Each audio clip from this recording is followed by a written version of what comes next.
香港世界这个转到节目的现场，礼拜新闻幕后继续来关注嘅议题係俄羅斯呢三時間呢係受到恐怖攻擊，還有後續呢雖然講有恐怖組織承認方案，不過俄羅斯還樣講係烏克蘭做嘅，嗱後續對你嘅規個俄烏戰爭，甚至係規個全球嘅反恐來講呢，到底會帶有呢條影響咯？咁今日請到嘅係國防安全研究院嘅鍾志東教授為大家來做解釋。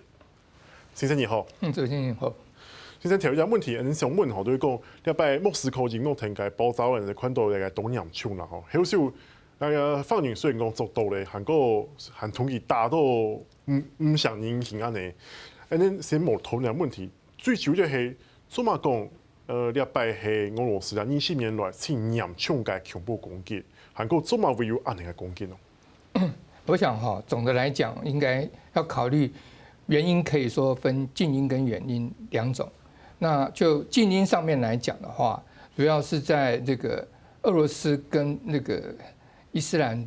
特別是 IS 的一個衝突。那主要就是發生在敘利亞，在敘利亞的這個內戰的時候啊，這個俄羅斯基本上是支持這個阿薩德總統，然後等 IS 把它驅離出去。那所以這個是結的這個近仇。那遠仇呢，就是其實這個。俄羅斯還包含以前的這個蘇聯，從那個以前的阿富汗戰爭到車臣戰爭，那所以其實俄羅斯對所謂戰鬥民族啊，對伊斯蘭基本上都下手都非常非常的狠。那所以總的來講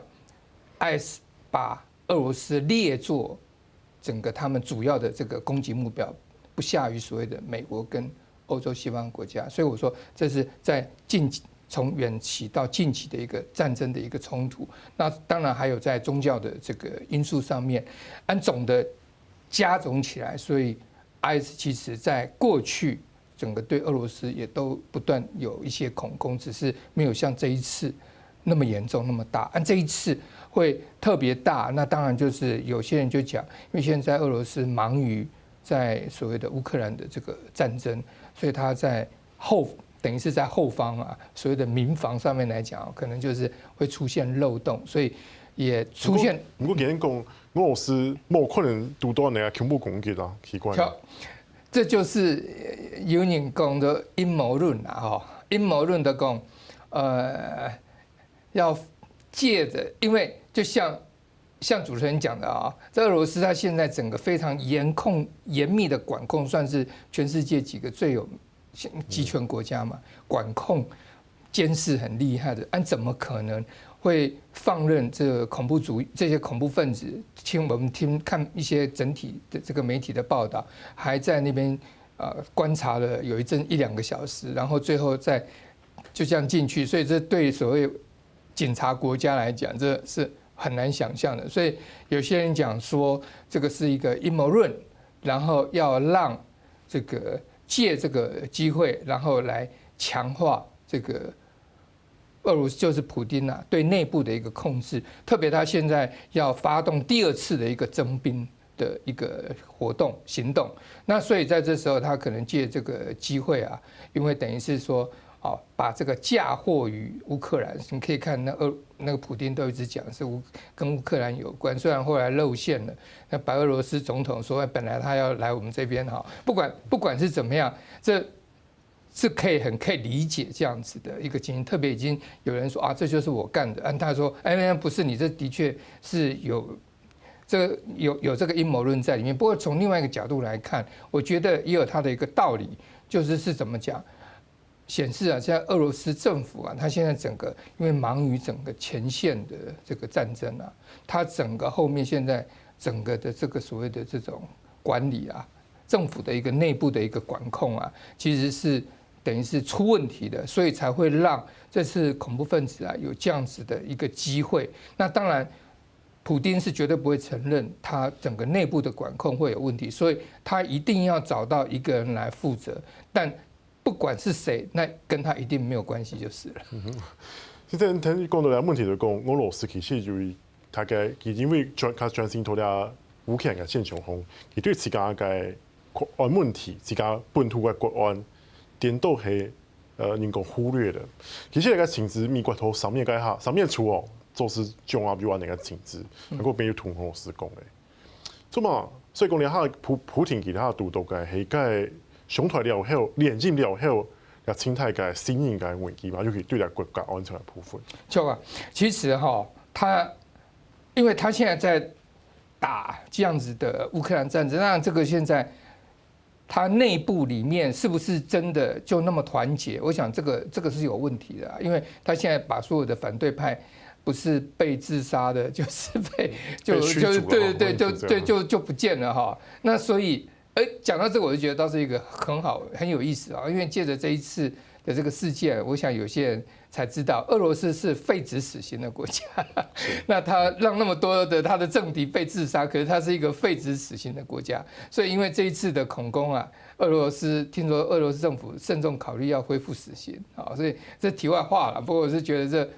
這還蠻諷刺的，對一個集權專制的一個國家，那麼多人死於非命，那它是一個禁止廢止死刑的一個地方。不過某人講不能刑求啊，不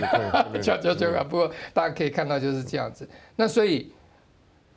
整個現在俄烏戰爭整個戰事的延長，不過現在的整個戰事上面來講，俄羅斯似乎不像去年的時候那麼的一個負面。不管是怎麼講，一個戰爭延長的一個狀況啊，那的確在對一個集權政府來講，它假如沒有一個好，就是能夠正當化它這個持續戰爭的這個理由的話，那對整個國內來講會形成更大的一個壓力。所以先生如果講到一個重點吼，所以講今禮拜同那個指引內本烏克蘭嘅負責，其實係為到係進動化嘅理由嘛。不過其他那個恐怖組織來講，那個 ISSK 啊，那個虎落山組織來講，明明係捱做嘅啊。你做嘛？我講譬啥？說你捱公路咧，已經個款係當公眾嘅事情嘛，你應該捱做嘅。係咪代表講咧，未來咪會個激發呢個恐怖組織可能同俄羅斯嘅行動，因為佢咪已個講，我打到跟形成危機。對啊，因為恐怖主義哦，基本上來講啊，它就是透過這種，其實我們可以說相較廉價的一種所謂的這種流血衝突的這個方式啊，然後來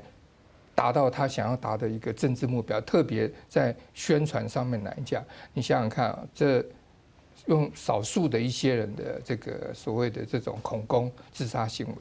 自殺攻擊，然後贏得全世界媒體的一個報道，那當然這相較的成本來講是非常非常划算的。不過當然這也是我們現在常講的所謂的不對稱作戰啊，以小博大，那攻擊敵人的一個弱點。那現在俄羅斯它現在集中於專注於所謂在這前線，當然後方相較之下會是可以說是它的一個弱點。那我們可以看到，特別是整個現在全球啊，特別是歐美西方國家，包含現在中國其實也還有俄羅斯，其實他們現在都在，因為他們加強對所謂這些恐怖主義的恐怖組織的一個所謂的管控跟打擊。那又再加上現在中東戰爭啊，那個以哈戰爭，然後導致所謂的這種伊斯蘭這些極端恐怖分子啊，對就會更採取更積極的一個行動啊，哈，然後來展現他們所謂的受壓迫，然後來展現他們覺得應該有的一個正義，要來懲罰歐美，還有像中國、俄羅斯，他這些大國啊，對伊斯蘭教的一個不公平，還有一個打壓的個態度，所以講先生，因為講，透過幾年來嘅戰爭同衝突嘅情形，點都會激發到那個人講嘅伊斯蘭嘅極端組織，再個站起來對抗人講嘅主要國家。啊，對那個尤其係對那個最近人講到那個巴黎奧運啊來講，咪係一個動態嘅壓力啦。吼，所以講，禮拜俄羅斯同那個指引內本烏克蘭。